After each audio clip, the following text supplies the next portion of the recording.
مضل له ومن يضلله فلا هادي له ونشهد أن لا إله إلا الله وحده لا شريك له ونشهد أن محمدا عبده ورسوله الذي أرسله بالحق بشيرا ونذيرا وداعيا إلى الله بإذنه وسراجا منيرا أما بعد فأعوذ بالله من الشيطان الرجيم بسم الله الرحمن الرحيم إنا فتحنا لك فتحا مبينا وقال عليه الصلاة والسلام بعثت لأتمم مكارم الأخلاق وقال تعالى في شأن محبوبه صلى الله عليه وسلم إن الله وملائكته يصلون على النبي يا أيها الذين آمنوا صلوا عليه وسلموا تسليما اللهم صل على محمد وعلى آل محمد كما صليت على إبراهيم وعلى آل إبراهيم إنك حميد مجيد اللهم بارك على محمد وعلى آل محمد كما باركت على إبراهيم وعلى آل إبراهيم إنك حميد مجيد মুআজ্জাজ মুহতারাম প্রিয় মহাসম্মানিত মুসল্লিয়ান ইকরাম আল্লাহ জাল্লা শানুহুর দরবারে অসংখ্য অগণিত শুকর আদায় করছি যে আল্লাহ পাক আমাদেরকে তিনার মহান হুকুম জুমার নামাজ আদায়ের উদ্দেশ্যে যথাসময় মসজিদে এসে উপস্থিত হওয়ার তৌফিক দান করলেন। সে আল্লাহ পাকের দরবারে তারই শিখানো ভাষায় শুকর গুজার হই, সকলে বলি আলহামদুলিল্লাহ। রাসূল আকরাম সাল্লাল্লাহু আলাইহি ওয়াসাল্লামের সিরাত থেকে আলোচনা করতেছিলাম বিগত কয়েক জুমা। নবী করিম সাল্লাল্লাহু আলাইহি ওয়াসাল্লামের জঙ্গে আহজাব বা খন্দকের যুদ্ধ আলোচনা গত জুমায় শেষ হয়েছে। আসলে নবী করিম সাল্লাল্লাহু আলাইহি ওয়াসাল্লামের জীবনের কোন অধ্যায় কোন পৃথিবীর মানুষের আলোচনা করে শেষ করা সম্ভব? কবি বলতেছেন লা ইউমকিনু সানাউ কামা কানা হাক্কুহু বাদে আল খুদা বুজুর্গ তুই কিসসে মুখতাসার। হে রাসূল, আপনার প্রশংসা আমি কি করব? আমার পক্ষে আদৌ সম্ভব নয় আপনার প্রশংসা করা। সংক্ষিপ্ত আকারে এতটুকু বলা যেতে পারে, হে খুদার হাবিব, আল্লাহর পরেই আপনার স্থান। সুবহানাল্লাহ। পৃথিবীর সর্বশ্রেষ্ঠ রাসূল, সর্বশ্রেষ্ঠ মানুষ, মানবতার মুক্তির দূত, যিনি নিজেই বলেছেন বুইস্তু লিউতাম্মিমা মাকারিমাল আখলাক, উত্তম চরিত্রের পূর্ণতা দানের জন্যই আমি পৃথিবীতে প্রেরিত হয়েছি। সুবহানাল্লাহ। ভালো চরিত্র কাকে বলে, কয় প্রকার ও কি কি, উদাহরণ সহ আল্লাহ রাসূল সাল্লাল্লাহু আলাইহি ওয়াসাল্লাম দেখাই দিয়ে গেছেন। নবী করিম সাল্লাল্লাহু আলাইহি ওয়াসাল্লামের জীবন থেকে আলোচনা করতেছিলাম। পৃথিবীতে আগমনের পূর্ব অবস্থার থেকে নিয়ে বিগত প্রায় 2 মাস যাবত আলোচনা করছি। তো আজকে গত জুমায় ঘোষণা দিয়েছিলাম হুদাইবিয়ার সন্ধি এবং মক্কা বিজয় সম্পর্কে আল্লাহ রাব্বুল আলামিন যদি তৌফিক দান করেন কিছু কথা বলবো ইনশাআল্লাহ। আল্লাহ রাসূল সাল্লাল্লাহু আলাইহি ওয়াসাল্লাম যখন একের পর এক যুদ্ধে বিজয় লাভ করতেছিলেন, কাফেররা ষড়যন্ত্র করতেছিল পৃথিবীর থেকে মুহাম্মদকে, দ্বীনকে, ইসলামকে চিরতরে উৎখাত করে দিবে। আর আল্লাহ রাব্বুল আলামিনের অভিপ্রায় হলো তিনি এই দ্বীনকে পৃথিবীতে প্রতিষ্ঠিত করবেন। বলেন কার ইচ্ছা বাস্তবায়িত হবে? আল্লাহর ইচ্ছা। কবি বলেন, যে বাতিটি জ্বলে ওরে আদেশ বলে খোদ বিধাতার, সে বাতি যে নিভাতে চায় দাড়ি কেবল পুরে তার। ফুক দিয়া যদি ওই বাতিকেও নিভাইতে যায়, ফুক দেওয়ার সময় ওই বাতির আলো এসে, আগুন এসে তার দাড়ি পুড়ে যায়, ওই বাতি কি নিভানো সম্ভব? বাতির সুইচ কার হাতে? আল্লাহ। নবী করিম সাল্লাল্লাহু আলাইহি ওয়াসাল্লাম ৬ষ্ঠ হিজরিতে স্বপ্নে দেখলেন আল্লাহ রাসূল সাল্লাল্লাহু আলাইহি ওয়াসাল্লাম মক্কায় গেছেন, কাবা শরীফ তাওয়াফ করতেছেন। কাবা শরীফ ঘরের চাবি আল্লাহ রাসূল সাল্লাল্লাহু আলাইহি ওয়াসাল্লামের হস্তগত হয়েছে, কেউ কোনো বাধা দেয় নাই। আল্লাহ রাসূল সাল্লাল্লাহু আলাইহি ওয়াসাল্লাম এই স্বপ্ন দেখার পর এত খুশি হইলেন, আনন্দ লাগলো। নবীদের স্বপ্ন কি? ওহী। আল্লাহ রাসূল সাল্লাল্লাহু আলাইহি ওয়াসাল্লাম ফজরের নামাজের পর সাহাবায়ে কেরামকে স্বপ্নের কথা বললেন। আল্লাহ রাসূল বলেন নাই সাহাবারা আমি মক্কায় যাব উমরা করার জন্য, তোমরা রেডি হও, এই কথা বলেন নাই, শুধু স্বপ্নের কথা ব্যক্ত করছেন। এদিকে আল্লাহ রাসূলের স্বপ্নের কথা শোনার পর সাহাবারা মক্কায় যাওয়ার জন্য প্রস্তুতি গ্রহণ করেছেন। সুবহানাল্লাহ। আল্লাহ রাসূল সাল্লাল্লাহু আলাইহি ওয়াসাল্লামের এই প্রস্তুতি দেখে, সাহাবায়ে কেরামের প্রস্তুতি দেখে আল্লাহ রাসূল সাল্লাল্লাহু আলাইহি ওয়াসাল্লাম নিজেও প্রস্তুতি গ্রহণ করলেন। আল্লাহ রাসূল সাল্লাল্লাহু আলাইহি ওয়াসাল্লাম মক্কার দিকে রওনা করলেন, সাথে 1400 সাহাবীর এক বহর। আল্লাহ রাসূল সাল্লাল্লাহু আলাইহি ওয়াসাল্লাম চলতে চলতে যখন মক্কার নিকটবর্তী হুদায়বিয়া নামক স্থানে শিবির স্থাপন করলেন, চিন্তা করলেন কি করা যায়। আমি তো স্বপ্ন দেখছি, আল্লাহ তো আমাকে নির্দেশ করেন নাই, আর মক্কার অভ্যন্তরীণ অবস্থা কি তাও তো জানি না। একজন দূত প্রেরণ করার দরকার যে মক্কার অবস্থা পর্যবেক্ষণ করে আমাকে অবহিত করবে মক্কার অবস্থা সম্পর্কে, এরপরে আমি পরবর্তী পদক্ষেপ নিব। কিন্তু মক্কা এই অবস্থা পর্যবেক্ষণের জন্য তাকে পাঠানো যায়। আল্লাহ রাসূল সাল্লাল্লাহু আলাইহি ওয়াসাল্লাম চিন্তা করতেছিলেন। একটা লোক নবী করিম সাল্লাল্লাহু আলাইহি ওয়াসাল্লামের চিন্তার মধ্যে বারবার আসতেছিল, সে হলো উসমান ইবনে আফফান রাদিয়াল্লাহু তাআলা আনহু। কারণ উসমান রাদিয়াল্লাহু তাআলা আনহু এমন উত্তম চরিত্রের, আল্লাহ রাসূল সাল্লাল্লাহু আলাইহি ওয়াসাল্লামের 2 কন্যাকে উসমান রাদিয়াল্লাহু তাআলা আনহুর সাথে বিয়ে দিয়েছেন। সুবহানাল্লাহ। প্রথম কন্যা রুকাইয়াকে বিবাহ দিয়েছেন। রুকাইয়া রাদিয়াল্লাহু তাআলা আনহা ইন্তেকালের পর আবার উম্মে কুলসুম রাদিয়াল্লাহু তাআলা আনহাকেও নবী করিম সাল্লাল্লাহু আলাইহি ওয়াসাল্লাম উসমান রাদিয়াল্লাহু তাআলা আনহুর সঙ্গে বিবাহ দিয়েছেন।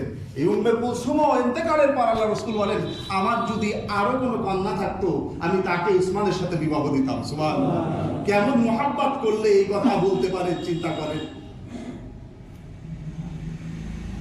আর উসমান রাদিয়াল্লাহু তাআলা আনহু এমন এক ব্যক্তিত্ব ছিলেন, তার কাছ থেকে মক্কায় উপকার লাভ করে নাই এমন কোন মানুষকে খুঁজে পাওয়া যাবে না। মক্কার মানুষেরা তাদের শিশুদের ঘুম পাড়াইতো, রাত্রে ঘুমাইতে না চাইলে আমরা বিভিন্ন মিথ্যা গল্প কাহিনী বলে ঘুম পাড়াই না, মক্কার লোকরা তাদের সন্তানদেরকে ঘুম পাড়াইতো, তুমি যদি ঘুমাও সকালবেলা ওসমান তোমাকে উপহার দিবে। সুবহানাল্লাহ। তো এমন প্রশংসা যার মক্কায়, আল্লাহ রাসূল সাল্লাল্লাহু আলাইহি ওয়াসাল্লাম বললেন এই লোকটাকেই পাঠাতে হবে। উসমান রাদিয়াল্লাহু তাআলা আনহুকে মক্কার অভ্যন্তরীণ অবস্থা জানার জন্য পাঠিয়ে দিলেন। এদিকে উসমান রাদিয়াল্লাহু তাআলা আনহু মক্কার ভিতরে প্রবেশ করার পর কাফেররা উসমান রাদিয়াল্লাহু তাআলা আনহুকে বন্দী করে ফেলল। খবর দেখবেন যতটুকু ঘটে তার থেকে অনেক বেশি রটে, ঠিক কিনা? চারদিকে সংবাদ এসে গেল উসমানকে হত্যা করা হয়েছে। এমনকি আল্লাহ রাসূল সাল্লাল্লাহু আলাইহি ওয়াসাল্লামের কাছে খবর আসলো যে নবী করিম সাল্লাল্লাহু আলাইহি ওয়াসাল্লাম এই কথা জানতে পারলেন উসমান রাদিয়াল্লাহু তাআলা আনহুকে হত্যা করা হয়েছে। সাহাবায়ে কেরাম পেরেশান হয়ে গেলেন। আল্লাহ রাসূল সাল্লাল্লাহু আলাইহি ওয়াসাল্লাম মানসিকভাবে ভেঙে পড়লেন। আর উসমানের মতো ভালো মানুষকে যারা হত্যা করতে পারে তারা মানুষ নাই, তারা মানুষ, তাদের মধ্যে মানবতাবোধ নাই। এদের এই অন্যায়ভাবে দূত হত্যার প্রতিশোধ না নিয়ে আমরা কেউ এই মক্কার থেকে আর ফিরে যাব না। সাহাবা একরাম আল্লাহ রাসূল সাল্লাল্লাহু আলাইহি ওয়াসাল্লামের কাছে শপথ নেওয়ার জন্য ঐক্যবদ্ধ হলেন, ইয়া রাসূলুল্লাহ, আমাদের জীবনের এক ফোঁটা বাকি থাকতো, আমাদের এক ফোঁটা রক্ত থাকতো, আমরা এই মক্কা থেকে উসমান হত্যার প্রতিশোধ না নিয়ে আমরা মদিনায় যাব না। আল্লাহ রাসূল সাল্লাল্লাহু আলাইহি ওয়াসাল্লাম বাবলা গাছের নিচে ছিলেন, সেখানে হাত পেতে দিলেন উসমান হত্যার প্রতিশোধ দেওয়ার জন্য। আল্লাহ তাআলা সূরা ফাতহের মধ্যে বলতেছেন, ইজা বায়ানাকা তাহতা শাজারাতা, যখন আপনি বায়াত গ্রহণ করতেছিলেন বাবলা বৃক্ষের নিচে, আপনার হাতের ইয়াদুল্লাহি ফাওকা আইদিহিম, আপনার ওই হাতের উপরে আল্লাহ তাআলার কুদরতি হাত ছিল। সুবহানাল্লাহ। ভাইরা আমার এখানে কয়েকটা প্রশ্ন আপনাদের কাছে। নবী করিম সাল্লাল্লাহু আলাইহি ওয়াসাল্লাম কি গায়েবের খবর জানেন? না। আমার অনেক ভাইরা বলেন আল্লাহ রাসূল গায়েব জানেন। আল্লাহ রাসূল যদি গায়েব জানেন তাহলে বলেন উসমান রাদিয়াল্লাহু তাআলা আনহুকে কি আসলে হত্যা করা হয়েছে? না, হয় নাই। কিন্তু আল্লাহ রাসূল সাল্লাল্লাহু আলাইহি ওয়াসাল্লাম জানেন যে হত্যা করা হয়েছে। এই সংবাদ পাওয়ার পর নবী করিম সাল্লাল্লাহু আলাইহি ওয়াসাল্লাম উসমান হত্যার প্রতিশোধ নেওয়ার জন্য শপথ গ্রহণ করলেন। তার মানে এই কথা সুস্পষ্ট, গায়েবের ইলম কার কাছে? ইন্নাল্লাহা ইনদাহু, একমাত্র আল্লাহর নিকটে গায়েবের খবর। আর পৃথিবীর কেউ জানে না, কোনো নবীও জানে না, শুধু কিছু ভণ্ডপীররা জানে, ঠিক কি না? নাউজুবিল্লাহ বলবেন না? সালা বাবা, ল্যাংটা বাবা, জটালা বাবা, এরা দেখবেন দিনভর গাঁজা খাচ্ছে আর গায়েবের খবর জানে, আসমানে কি ঘটতেছে এটা জানে। নাউজুবিল্লাহ জানে। আল্লাহ রাসূল সাল্লাল্লাহু আলাইহি ওয়াসাল্লাম শপথ নিচ্ছিলেন, এদিকে আল্লাহ তাআলা বলতেছেন, হে রাসূল, আপনি যখন উসমান হত্যার প্রতিশোধ নেওয়ার জন্য বায়াত গ্রহণ করতেছেন, আপনার হাতের উপরে আল্লাহর কুদরতি হাত ছিল। সুবহানাল্লাহ। তার মানে আল্লাহ রাসূল তো গায়েব জানে না, বুঝলাম। আল্লাহ গায়েব জানেন না? আল্লাহ গায়েব জানেন? তো আল্লাহ কিভাবে বললেন আপনার ওই হাতের উপর আমার কুদরতি হাত ছিল? সুবহানাল্লাহ।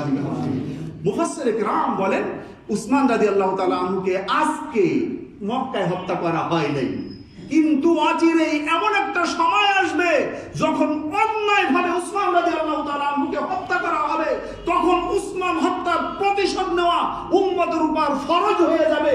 তখন উসমান হত্যার প্রতিশোধ নেওয়ার জন্য যারা ময়দানে থাকবে, আল্লাহ তাআলার কুদরতি হাত তাদের সঙ্গে থাকবে। সুবহানাল্লাহ। এদিকে শপথ কমপ্লিট হয়ে গেছে, তারা উসমান রাদিয়াল্লাহু তাআলা আনহুকে শেষ পর্যন্ত সিদ্ধান্ত নিল বন্দি রেখে লাভ কি, ছেড়ে দেই। উসমান রাদিয়াল্লাহু তাআলা আনহুকে ছেড়ে দিলেন। উসমান রাদিয়াল্লাহু তাআলা আনহু যখন ফিরে আসছেন শিবিরে, সকলের মধ্যে খুশির বন্যা। আল্লাহ রাসূল সাল্লাল্লাহু আলাইহি ওয়াসাল্লাম চিন্তা করলেন কি করা যায়। উসমান রাদিয়াল্লাহু তাআলা আনহু বললেন, মক্কার অবস্থা তেমন ভালো না,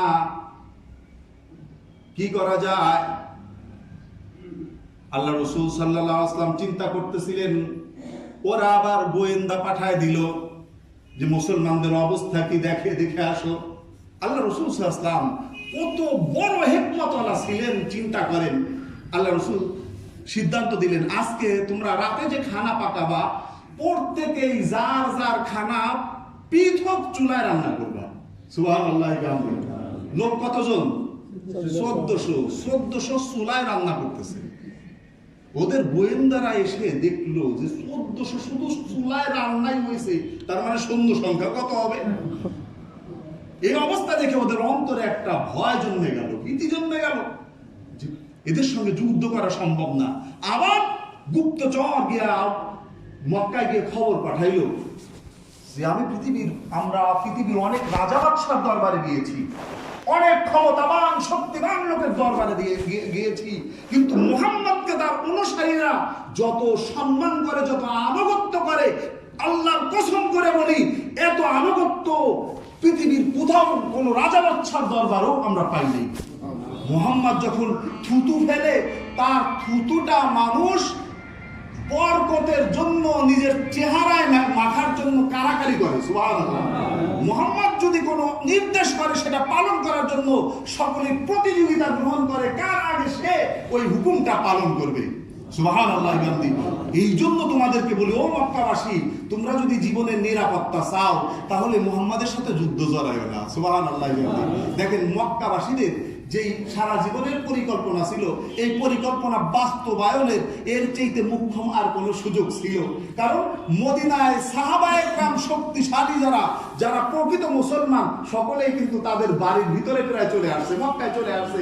এখন যদি তারা হামলা করে এদেরকে সমূলে ধ্বংস করে দিতে পারে, কিন্তু আল্লাহ রাসূলের কিছু বিচক্ষণ সিদ্ধান্তর কারণে আর আল্লাহ রাব্বুল আলামিন তার হাবিবকে হিফাজত করবেন, এই জন্য কাফেরদের অন্তরে এমন এক ভীতির সৃষ্টি করে দিয়েছে। ওরা আসছে, মুহাম্মদ আমরা তোমার সাথে সন্ধি করতে চাই, আমরা তোমার সাথে সন্ধি করতে চাই। আল্লাহ রাসূল সাল্লাল্লাহু আলাইহি ওয়াসাল্লাম বললেন আমি সন্ধিতে রাজি আছি। রাসূল সাল্লাল্লাহু আলাইহি ওয়াসাল্লাম দেখলেন এদের সঙ্গে এখন বিবাদে জড়ানো ঠিক হবে না, কারণ আমরা মক্কায় চলে আসছি, এখন তাদের সাথে সন্ধিতে যাওয়াই উত্তম। সন্ধি লেখা শুরু হলো, সন্ধির নিকট হলো আলী রাদিয়াল্লাহু তাআলা আনহু। আলী রাদিয়াল্লাহু তাআলা আনহু লিখতেছেন মিন মুহাম্মাদুর রাসূলুল্লাহ সাল্লাল্লাহু আলাইহি ওয়াসাল্লাম। এই সন্ধিটা কার পক্ষ থেকে? হযরত মুহাম্মদ সাল্লাল্লাহু আলাইহি ওয়াসাল্লামের পক্ষ থেকে। কাফেরদের পক্ষ থেকে বাধা দেওয়া হলো, আরে মুহাম্মদকে তো আমরা আল্লাহর রাসূল হিসেবে মানিই না, রাসূল হিসেবে যদি তাকে মানতাম তাহলে তো তাকে আজকে বাধাই দিতাম না, এটা কাটো। আল্লাহ রাসূল সাল্লাল্লাহু আলাইহি ওয়াসাল্লাম বললেন আলী এটা কেটে দাও। আল্লাহু আকবার। সাহাবায়ে কেরামের অবস্থা দেখেন। আলী রাদিয়াল্লাহু তাআলা আনহু বলতেছেন ইয়া রাসূলুল্লাহ আপনি কি আল্লাহর সত্য নবী নন? আলী রাদিয়াল্লাহু তাআলা আনহু আল্লাহ রাসূল বলতেছেন আলী অবশ্যই আমি আল্লাহর সত্য রাসূল। বলতেছেন তাহলে এই কথাটা আমি কাটতে পারবো না, আপনি আল্লাহর রাসূল এই কথাটা আমি কাটতে পারবো না। আল্লাহ রাসূল বললেন আলী আমার হাতে কলম দাও। আল্লাহ রাসূল নিজে কেটে দিলেন, বললেন লেখো মিন মুহাম্মদ ইবনে আব্দুল্লাহ, আব্দুল্লাহ পুত্র মুহাম্মাদের পক্ষ থেকে। চুক্তির শর্ত যতগুলি দিচ্ছিল বাহ্যিক দৃষ্টিতে দেখা যাইতেছিল প্রত্যেকটা শর্ত মুসলমানদের বিপক্ষে। এক নম্বর শর্ত হলো আপনারা মদিনার থেকে মক্কায় আসছেন ওমরা করার জন্য, আপনারা এই বছর মক্কায় ঢুকতে পারবেন না, এখান থেকেই আবার মদিনায় ফিরে যেতে হবে। চিন্তা করছেন সেই 500 কিলোমিটার পথ হেঁটে মক্কা, এখান থেকে মাত্র 6 মাইল। এখন মক্কায় যাওয়া যাবে না, এখান থেকেই ফিরে চলে যেতে হবে। আগামী বছর আসতে পারবেন কিন্তু যুদ্ধের অস্ত্র শস্ত্র কিছু আনতে পারবেন না। আর মক্কায় এসে 3 দিন অবস্থান করতে পারবেন। আরে এই আল্লাহ রাসূল সাহাবায়ে কেরাম এদের বাড়ি ঘর সবকিছুই তো মক্কায়, তাদের বাড়ি ঘরে তারা আসবে, 3 দিনের বেশি থাকতে পারবে না। 4 নম্বর শর্ত যারা মক্কার থেকে ইসলাম গ্রহণ করে মদিনায় যায় তাদেরকে আবার মক্কায় ফেরত পাঠাইতে হবে। কিন্তু মদিনার থেকে কেউ যদি আবার মুশরিক হয়ে মক্কায় ফিরে আসে তাদেরকে মদিনায় আবার ফেরত পাঠানো হবে না। এইরকম প্রত্যেকটা শর্তই হচ্ছিল মুসলমানদের বিপক্ষে। ভাইরা আমার, আল্লাহ রাসূল সাল্লাল্লাহু আলাইহি ওয়াসাল্লাম এখনো চুক্তিতে স্বাক্ষর করেন নাই। হযরত আবু জাহল রাদিয়াল্লাহু তাআলা আনহু বিশিষ্ট সাহাবী, উনি ইসলাম গ্রহণ করেছেন। জানার পর ওনার আত্মীয় স্বজনেরা, পরিবারের লোকরা ওনাকে শিকলবন্দি করে রেখেছিল, অকথ্য নির্যাতন করতো। আল্লাহ রাসূল যখন হুদায়বিয়ায় এসেছে এই সংবাদ পাওয়ার পর উনি ওনার শক্তি প্রয়োগ করে কৌশলে ওই শিকল খুলে উনি চলে আসছে। আল্লাহ রাসূল সাল্লাল্লাহু আলাইহি ওয়াসাল্লামের তাঁবুর এখানে আসছে। আসার পর আল্লাহ রাসূলের কদম মুবারকে পড়ছে, ইয়া রাসূলুল্লাহ আমার উপর অকথ্য নির্যাতন করা হচ্ছে, আমাকে হিফাজত করেন, না হলে ওরা আমাকে শেষ করে ফেলবে। আল্লাহ রাসূল সাল্লাল্লাহু আলাইহি ওয়াসাল্লাম বলছেন তুমি আমাদের কাছে থাকো। কাফেররা বলতেছে আবু জাহলকে যদি আমাদের কাছে ফেরত না দেওয়া হয় তাহলে আমরা এই চুক্তিতে স্বাক্ষর করব না। আল্লাহ রাসূলের চোখ দিয়ে টপ টপ করে পানি পড়তেছিল। রাসূল আকরাম সাল্লাল্লাহু আলাইহি ওয়াসাল্লাম বললেন আবু জাহল তুমি ফিরে যাও, আল্লাহ রাব্বুল আলামিন তোমার জন্য উত্তম রাস্তা খুলে দিবেন। আল্লাহ রাসূল সাল্লাল্লাহু আলাইহি ওয়াসাল্লাম চুক্তিতে স্বাক্ষর করলেন। রাসূল আকরাম সাল্লাল্লাহু আলাইহি ওয়াসাল্লাম বললেন ও সাহাবারা তোমরা এখন ফিরে চলো মদিনায়। বলেন সকলে ইহরাম বেঁধে মক্কায় ঢুকবে, ইহরাম বাঁধা অবস্থায় কুরবানি করার উট নিয়ে আসছে, এখন মক্কায় ঢুকতে দিচ্ছে না। আল্লাহ রাসূলের দিলটা ভেঙে গেছে। তারপরেও সাহাবায়ে কেরামকে যখন মদিনার দিকে রওনা হইতে বলতেছে যে তোমরা হালাল হয়ে যাও, তোমরা কুরবানি করে ফেলো, ইহরামের কাপড় খুলে ফেলো, আল্লাহ যদি আনে আগামী বছর আমরা উমরায় আসবো। একজন সাহাবীও নিজেদের মাথা হলক করতেছিলেন না, কুরবানি করতেছিলেন না। হযরত উম্মে সালমা রাদিয়াল্লাহু তাআলা আনহা আল্লাহ রাসূলের প্রিয়তমা স্ত্রী ছিলেন সাথে। উম্মে সালমা রাদিয়াল্লাহু তাআলা আনহার সঙ্গে পরামর্শ করলেন, উম্মে সালমা কি করা যায়? সাহাবারা তো আমার কথা মানতে পারতেছে না, তাদের মক্কার প্রতি, কাবা শরীফের প্রতি এত মহব্বত, ওই কাবা শরীফ তওয়াফ না করে তারা যাইতে পারতেছে না। উম্মে সালমা রাদিয়াল্লাহু তাআলা আনহা বললেন, ইয়া রাসূলুল্লাহ, আপনি আগে কুরবানি করেন, তারপরে মাথা হলক করেন, দেখেন আপনি করার পর কেউ আর থাকতে পারবে না। সুবহানাল্লাহ বিহামদি। আল্লাহ রাসূল সাল্লাল্লাহু আলাইহি ওয়াসাল্লাম তাই করলেন, নিজের মাথা হলক করে ফেললেন, কুরবানি করলেন। এরপরে আল্লাহ রাসূলের দেখা দেখি সকলেই কুরবানি করলেন এবং মাথা হলক করে মক্কার দিকে, মদিনার দিকে প্রত্যাবর্তন করলেন। পথে কিছুদিন দূর যাওয়ার পর আমি যে আয়াত প্রথমে তেলাওয়াত করছি, এই আয়াত অবতীর্ণ হলো, ইন্না ফাতাহনা লাকা ফাতহাম মুবিনা। হে রাসূল, আমি আপনাকে সুস্পষ্ট বিজয় দান করেছি। বলেন, এই হুদায়বিয়ার সন্ধির মাধ্যমে বিজয় হইল না পরাজয় হইল? আরে ভাই, পরাজয় হইল। আপনি গেলেন, মক্কায় আসলেন, তওয়াফ করতে পারলেন না, উমরা করতে পারলেন না, প্রত্যেকটা শর্ত আপনাদের বিপক্ষে দেওয়া হলো, এখান থেকে সারেন্ডার করে মদিনায় ফিরে যাচ্ছেন। এটা জয় না পরাজয়? পরাজয়। বাহ্যিক দৃষ্টিতে এটা পরাজয়, কিন্তু সূক্ষ্ম দৃষ্টিতে তাকাইলে এটা বিজয়। এই জন্য আল্লাহ তাআলা অবতীর্ণ করলেন, ইন্না ফাতাহনা লাকা ফাতহাম মুবিনা। হে রাসূল, আপনাকে এই সন্ধির মাধ্যমে সুস্পষ্ট বিজয় দান করলাম। শুধু বিজয় না, সুস্পষ্ট বিজয়। আপনি, আমি তো দূরে থাক, উমর রাদিয়াল্লাহু তাআলা আনহু বুঝতেছিলেন না আয়াত। উমর রাদিয়াল্লাহু তাআলা আনহু বুঝতেছিলেন না আয়াত। উমর রাদিয়াল্লাহু তাআলা আনহু বলতেছেন আবু বকরের কাছে, আবু বকর, এটা কি বিজয় না সারেন্ডার? আবু বকর রাদিয়াল্লাহু তাআলা আনহু উপাধি কি? সিদ্দিক আকবর। আল্লাহ রাসূল যেটা বলেছেন এর বাইরে যাওয়ার আবু বকরের কোনো সুযোগ আছে? মুস্কি হেসে দিয়ে বলতেছে, আবু ওমর রে, এটাই বিজয়। তুমি বুঝতেছো না, আমিও বুঝতেছি না, কিন্তু এইটাই বিজয়। আল্লাহর কসম, আল্লাহ রাসূলের সিদ্ধান্তকে মেনে নাও। সুবহানাল্লাহ। রাসূল আকরাম সাল্লাল্লাহু আলাইহি ওয়াসাল্লাম মক্কায় ফিরে গেলেন। মক্কায় ফিরে যাওয়ার কারণে মদিনায় ফিরে গেলেন। মদিনায় ফিরে যাওয়ার পর সারা পৃথিবী এখন উন্মুক্ত হয়ে গেল মুসলমানের সামনে। এতদিন মুসলমানরা ঘর থেকে বের হতে পারতো না। বিভিন্ন জায়গায় ইহুদিদের ষড়যন্ত্র, কুরাইশদের ষড়যন্ত্র, কাফেরদের বিভিন্ন রকমের হুমকি দুমকি ভয়। আল্লাহ রাসূল সাল্লাল্লাহু আলাইহি ওয়াসাল্লাম কাফেরদের সঙ্গে চুক্তি করার কারণে এখন সারা পৃথিবী উন্মুক্ত হয়ে গেল। নবী করিম সাল্লাল্লাহু আলাইহি ওয়াসাল্লাম সকলকে দাওয়াত দেওয়া শুরু করলেন, ওপেনে দাওয়াত দেওয়া শুরু করলেন। এখন আর শত্রুর ভয় নাই, কাফেরদের পক্ষ থেকে আক্রমণের কোনো সুযোগ নাই। আল্লাহ রাসূল দ্বীনকে অকাতরে প্রচার করতেছিলেন, আর মানুষগুলি পঙ্গপালের মতো ইসলাম কবুল করতেছিল। সুবহানাল্লাহ। শুধু মক্কার মদিনায় নয়, রাসূল আকরাম সাল্লাল্লাহু আলাইহি ওয়াসাল্লাম চিঠি মারফত শুধু রোম, পারস্য, ইয়ামান, সানা পর্যন্ত পৃথিবীর বিভিন্ন প্রান্তে দূত মারফত চিঠি লিখে লিখে দাওয়াত দিচ্ছিলেন, আর মানুষগুলি বিভিন্ন প্রান্ত থেকে ইসলাম কবুল করতেছিল। ভাইরা আমার, আলোচনা অনেক লম্বা, সংক্ষিপ্ত আকারে বলছি। এইভাবে ৬ষ্ঠ হিজরিতে হুদায়বিয়ার সন্ধি হলো। ২ বছর পর ৮ম হিজরিতে কাফেররা তাদের সঙ্গে যেই চুক্তি ছিল, ওই চুক্তির মধ্যে একটা চুক্তিকে ভঙ্গ করলো।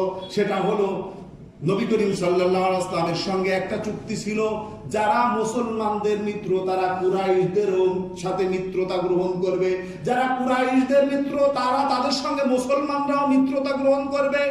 মক্কায় 2টা গোত্র বসবাস করত, একটা হলো বনু বকর আর একটা হলো বনু খুজা। মুসলমানদের মিত্র ছিল বনু খুজা, আর কুরাইশদের মিত্র ছিল বনু বকর। এই বনু বকর আর বনু খুজার মধ্যে একটা ঝামেলা হইল। এই ঝামেলার থেকে নিয়ে যুদ্ধের রূপ নিল। যুদ্ধের রূপ নেওয়ার পর বনু বকর সাহায্য চাইল কুরাইশদের কাছে। কুরাইশরা সাহায্য করে মুসলমানদের মিত্র বনু খুজার কিছু লোকজনকে হত্যা করল অন্যায়ভাবে। হত্যা করার পর এরা নিরুপায় হয়ে রাসূল আকরাম সাল্লাল্লাহু আলাইহি ওয়াসাল্লামের কাছে দূত পাঠাইলেন, ইয়া রাসূলুল্লাহ, তাদের তো আমাদের সঙ্গে, আপনার সঙ্গে যে হুদায়বিয়ার সন্ধি ছিল, এই সন্ধি ভঙ্গ করেছে। তারা আপনার মিত্রদের সঙ্গে যুদ্ধ করছে, আর কুরাইশরা তাদেরকে সাহায্য করছে। আল্লাহ রাসূল সাল্লাল্লাহু আলাইহি ওয়াসাল্লাম দূত পাঠাইলেন মক্কার নেতৃবৃন্দর কাছে 3টে প্রস্তাব দিয়ে। 1 নম্বর হলো, তোমরা যে অন্যায়ভাবে বনু খুজআর লোককে হত্যা করছো, এদের রক্তপণ পরিশোধ করো। এটা যদি পরিশোধ না করো, 2 নম্বর, তোমরা বনি বকরের সাথে তোমাদের মিত্রতার সম্পর্ক ছিন্ন করো। এটাও যদি না করো, 3 নম্বর, তোমরা যে হুদায়বিয়ার সন্ধি করেছিলে ওই হুদায়বিয়ার সন্ধি বাতিল বলে গণ্য হবে। ওরা 3 নম্বরটাকেই বেছে নিল যে হুদায়বিয়ার সন্ধি বাতিল বলে গণ্য হবে। আল্লাহ রাসূল সাল্লাল্লাহু আলাইহি ওয়াসাল্লাম যখন দূতের কাছে জানতে পারলেন তারা হুদায়বিয়ার সন্ধি বাতিল করছে, আল্লাহ রাসূল সাল্লাল্লাহু আলাইহি ওয়াসাল্লাম দেখলেন এখন আর বসে থাকা যায় না, এখন আমাদের মক্কা যাইতে হবে। রাসূল আকরাম সাল্লাল্লাহু আলাইহি ওয়াসাল্লাম রাতের আঁধারে চুপটি সারে প্রস্তুত গ্রহণ করতেছিলেন, রওনা হয়ে যাবেন। এই খবর মক্কায় পৌঁছে গেল। ওরা দেখলো অবস্থা তো খারাপ, অবস্থা খারাপ। মক্কায় যদি তারা আসে, মুসলমানদের যে অবস্থা সেই 6ষ্ঠ হিজরি সেই অবস্থা আর এখন নাই, এখন 10ম হিজরির অবস্থা। পাঠাইলো আবু সুফিয়ানকে মক্কা সালিশ করার জন্য। আবু সুফিয়ান উসমান রাদিয়াল্লাহু তাআলা আনহুর কাছে গেছে, উসমান একটু মীমাংসা করে দাও। বলতেছে আমি কিছু জানি না, উমরের কাছে যাও। উমর রাদিয়াল্লাহু তাআলা আনহুর কাছে গেছে, উমর রাদিয়াল্লাহু তাআলা আনহু বলতেছেন আমি কিছু জানি না, আবু বকরের কাছে যাও। আবু বকর রাদিয়াল্লাহু তাআলা আনহুর কাছে যাওয়ার পর বলতেছে আল্লাহ রাসূল যেটা পরিচালনা করতেছে এখানে আমার কোনো কথা নাই, রাসূল আকরাম সাল্লাল্লাহু আলাইহি ওয়াসাল্লামের সাথে কথা বলো। সুবহানাল্লাহি ওয়া বিহামদিহি। আমি দেখা যায় নেতার বাইরে আমরা অনেক কথাই বলে ফেলি, অনেক সিদ্ধান্ত দিয়ে ফেলি, নেতার সাথে পরামর্শ করি না। কিন্তু সাহাবায়ে কেরামের আনুগত্য কেমন ছিল, আল্লাহর রাসূল আমাদের সামনে বর্তমান আছে, তার উপস্থিতিতে আমরা কিছুই জানি না, আল্লাহর রাসূলের কাছে যাও। সুবহানাল্লাহ। আবু সুফিয়ান দেখলো মুহাম্মাদের সাথে কথা বলা কঠিন কিছুই না, কারণ ওইখানে আমার কন্যা রয়েছে উম্মে সালমা। উম্মে সালমা হলো আবু সুফিয়ানের মেয়ে, আল্লাহ রাসূলের স্ত্রী। আশা করে গেল যে আমি অন্তত আতিথেয়তা তো পাবো, জামাই বাড়ি যাচ্ছি এতদিন পর, আমার মেয়ে এখানে আছে। আবু সুফিয়ান আশাই করে আল্লাহ রাসূল সাল্লাল্লাহু আলাইহি ওয়াসাল্লামের বাড়িতেই গেল। যাওয়ার পর রাসূল সাল্লাল্লাহু আলাইহি ওয়াসাল্লাম বাড়ির বাসায় নেই। আবু সুফিয়ান ঘরে প্রবেশ করছে, বাবাকে দেখে অনেকদিন পর দেখছে, তো বসতে দিবে। বসার জন্য যে বিছনাটা ছিল বিছনাটা গুছায়া মাটিতে বসতে দিয়েছে। সুবহানাল্লাহ বলবেন না? আবু সুফিয়ান বলতেছে মা মনে হয় বিছনাটা ময়লা, সেই জন্য বিছনা গুছায় রেখে তুমি আমাকে এই মাটিতে বসতে দিছো। আল্লাহু আকবার। আল্লাহ রাসূল সাল্লাল্লাহু আলাইহি ওয়াসাল্লামের আদরের স্ত্রী উম্মে সালমা রাদিয়াল্লাহু তাআলা আনহা বলতেছেন বাবা বিছনা ময়লা সেই জন্য আমি গুছায় রাখি নাই। এটা কার বিছনা জানেন নাকি? এটা দোজাহাদের সর্দার রাসূল আকরাম সাল্লাল্লাহু আলাইহি ওয়াসাল্লামের বিছনা। আল্লাহর রাসূলের বিছনায় আপনার মতো একজন কাফেরকে বসতে দিব, এটা কি করে আপনি কল্পনা করতে পারলেন? এই জন্য আমি বিছনাকে গুছায় রাখছি, আপনি এখানেই বসেন। নবী করিম সাল্লাল্লাহু আলাইহি ওয়াসাল্লামের সঙ্গে আলোচনার পর আল্লাহ রাসূল বললেন আলোচনার জন্যই তো আমি প্রস্তাব পাঠাইছিলাম মক্কায়, তোমরা আমার প্রস্তাব গ্রহণ করো নাই, এখন আলোচনার আর কোনো সুযোগ নাই, মক্কায় চলে যাও। আমরাও মক্কার উদ্দেশ্যে রওনা হয়ে যাচ্ছি। সুবহানাল্লাহ। আল্লাহ রাসূল সাল্লাল্লাহু আলাইহি ওয়াসাল্লাম বেরিয়ে পড়লেন। বাহিনী, আজকের বাহিনী হলো 10,000 লোকের বাহিনী। সুবহানাল্লাহ। 10,000 লোকের প্রতিদ্বন্দ্বী এক বাহিনী, যেই বাহিনীকে প্রতিরোধ করার মতো পৃথিবীর কোনো ক্ষমতা তৎকালীন বিশ্বে আর নাই। আরে যারা 313 জন নিরস্ত্র মুসলমান 1000 সশস্ত্র বাহিনীর কাছে মোকাবেলা করে, যাদের 3000 সাহাবায়ে কেরাম 3 লক্ষ কাফেরের সঙ্গে মোকাবেলা করে, এই 10,000-এর মোকাবেলায় কয় লক্ষর দরকার বলেন? সুবহানাল্লাহি ওয়া বিহামদিহি। আল্লাহ রাসূল সাল্লাল্লাহু আলাইহি ওয়াসাল্লাম যখন মক্কায় ঢুকতেছিলেন দেখলেন আজকে তো একটা খারাপ অবস্থা হয়ে যাবে, মক্কার রক্তপাতের বন্যা ঘটে যাবে, কি করা যায়?